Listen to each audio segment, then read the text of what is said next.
What's up, guys? Welcome back to the channel. Here we are with another reaction. In this one, we have Stephen Fry on American versus British comedy. I know that they're two different comedies after watching so much of UK comedy, so much of British sitcoms and such. It feels, and I'll just kind of tell you how I feel about the two, and then we'll let Stephen Fry explain. To me, it feels like American comedy is more like how do I say it? It's just like loud. It's like in your face. You feel like British comedy is a lot wittier, is darker. They enjoy their dark. Y'all enjoy y'all dark comedy. I know that for sure. American comedy can't get that dark due to cancel culture. Um, but I hope Stephen Fry can explain the way I want to. I just can't put it into words. Before we jump in, if you guys have it to enjoy, please don't forget to subscribe. Give the video a thumbs up. Also, if you guys want to support the channel by becoming a member, all you gotta do is hit that join button to receive your exclusive benefits. Let's dive in. We have time for one more question, which will come from the gentleman there. You talk about the sense of humour, the American sense of humour, and we haven't really touched, you haven't mentioned so much the British sense of humour, but do you think they differ hugely? And if so, what accounts for that difference? It's a really good point. I think, it strikes at the heart of what is American optimism is a really important thing, but not only optimism, For sure. but a refusal to see oneself in a bad light, or, one could talk about this for far too long, but if you go to an American bookshop, by far the biggest section is self-help and improvement. Yeah. The idea that life is refinable and improvable, and that you can learn a technique for anything, whether it's lovemaking, being a Wow. businessman, a marriage, cooking, losing weight, whatever it is. It's such facts because in my living room right now, in my little stand that hold the TV up, the little bookcase, I guess I got not a ton of books, but a decent amount of books in there. And most of them, without a doubt, are self help slash motivational. Ah, they're good books. They got good stories, good lessons, and you can really pull a lot from them. But yeah, that's so he. I guess I fall right into exactly what he's saying. That's 100%. Yeah, it. Do be the biggest section. I probably the most selling section. I'm not completely sure. That is. There's an NLP way of doing it. There's an Anthony Robbins way of doing it. There's a Yeah. things they didn't teach you at Harvard way of doing it. There's Yeah. an unbelievable sense that life is improvable, that you can be lectured at, or indeed given a sermon at. It's the Protestant base of America that things are done by text and by works, as opposed to by submission and by a doctrine in the way that the higher church, European, rump, we still believe. And there is a sense of original sin in Europe. I mean, this is a bizarre theory that I won't push to its limit, but when it comes to comedy, it's satisfactorily, I think, obvious that the American comic hero is a wisecracker who is above his material and who is above the idiots around him. And the British comic, put it this way, the American comic hero, like John Belushi or someone like that, that scene in Animal House where there's a fellow playing folk music on a guitar, and John Belushi picks up the guitar and destroys it. And the cinema loved it because he just smashes it and then waggles his eyebrows at the camera. And everyone says, God, he's so great. Well, a British comedian would want to play the folk singer. We want to play the failure. All the great British comic heroes are people who want life to be better and on whom life craps from a terrible height, and whose sense of dignity is constantly compromised by the world letting them down. They want to wear a tie. They're not quite smart enough. He's so spot on because, like, in these British sitcoms, bro, like the American in me, every time I'm watching and they're coming to an ending, and I'm like, please let it end good. Please let it end good. Please let it. The British sitcoms much less happy endings than the American sitcoms. I'll tell you that much less. For example, one of the British sitcoms that I absolutely loved throughout the entire show was Only Fools and Horses. And I'm rooting for Rodney and Del Boy the entire show. Like, my boys just want to become millionaires. They want to be successful, but episode after episode, they just fail in one way or another. They fail until that final episode.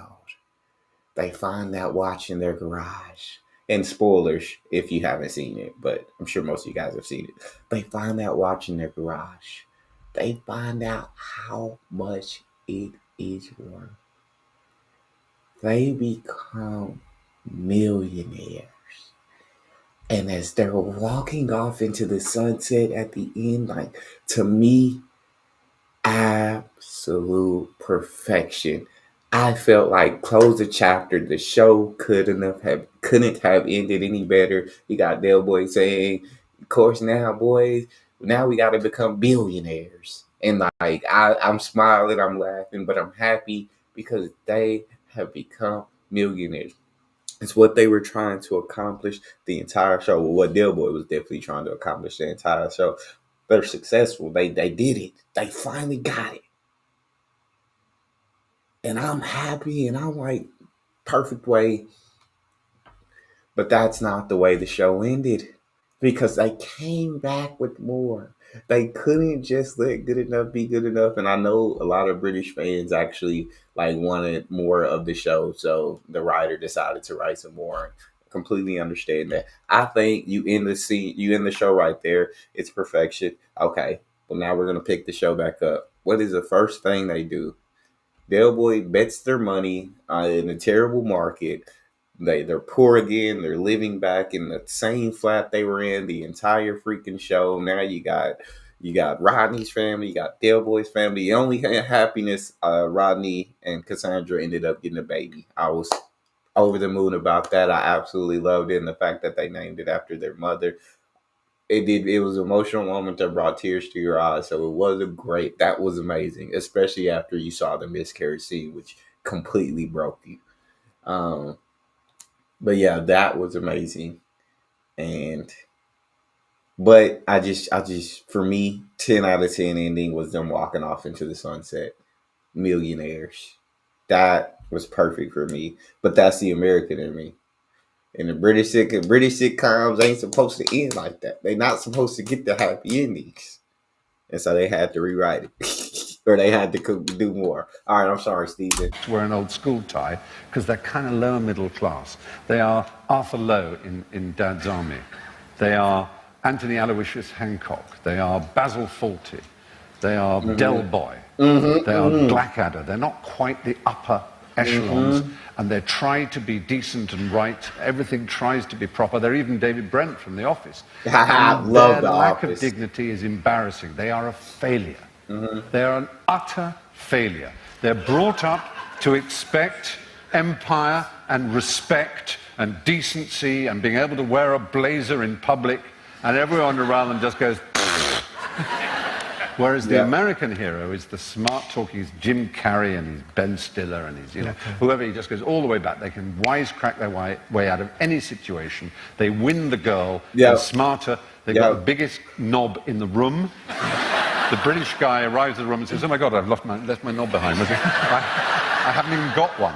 And in a sense, comedy is the microcosm that allows us to examine the entire difference between our two cultures. Ours is bathed in failure, but we make a glory of our failure. We celebrate it. We love the fact that every great British comic hero can go into a dictionary. He's a bit of a Basil Fawlty, he's a bit of a Captain Mannering, he's a bit of a Steptoe, he's a bit of a Baldric, he's a bit of a Blackadder, he's a bit of a this, they're characters that we recognise, all of them so flawed as to be an utter disaster. But you can't do that with American comedy. You can say he's a bit of, who's that chap in Friends, or he's a bit of a, it doesn't really work. They're not characters at all. They're just brilliant repositories of fantastic killer one-liners. True. I mean, true. I'm trying to think of American sitcom. Yeah, you can't really just say he's a bit of a Will Smith, Fresh Prince. He's a bit of a Carlton. Actually, you can't call. A lot of people were calling people a Carlton back in the day, so you can call people a Carlton.